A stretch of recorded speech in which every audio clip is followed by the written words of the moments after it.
എല്ലാവരും എന്നോട് ചോദിക്കുന്ന ഒരു കാര്യമാണ്, മിഥുനെ ക്ഷീണം മാറുന്നില്ല എന്നുള്ളത്.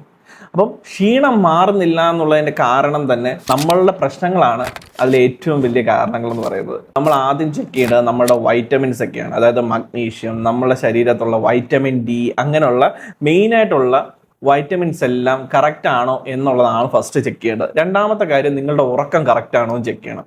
മൂന്നാമത്തെ കാര്യം നിങ്ങൾ കൃത്യമായിട്ട് 3 നേരം ആഹാരം കഴിക്കുന്നുണ്ടോ എന്നുള്ളതാണ്. എന്ത് കഴിക്കുന്നു, അല്ലെങ്കിൽ ഞാൻ ആഹാരം, എല്ലാവരും ചോദിക്കും ഞാൻ ആഹാരം കഴിക്കുന്നു, ഞാൻ ആഹാരം, അതല്ല, നിങ്ങൾ 3 നേരം ആഹാരം കൃത്യസമയത്ത് വെച്ച് നിങ്ങൾ കഴിക്കുന്നുണ്ടോ എന്നുള്ളതാണ്.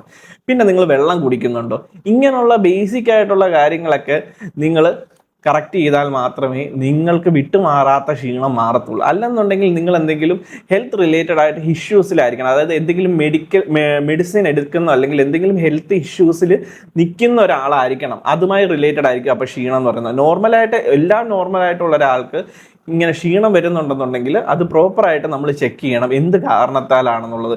നമ്മളുടെ ലൈഫിലുള്ള ഇതുപോലെയുള്ള എന്തെങ്കിലും ഒരു ചെറിയ കാര്യം തെറ്റിപ്പോകുമ്പോഴാണ് അവർക്ക് വിട്ടുമാറാത്ത ക്ഷീണം ഉണ്ടാകുന്നത്.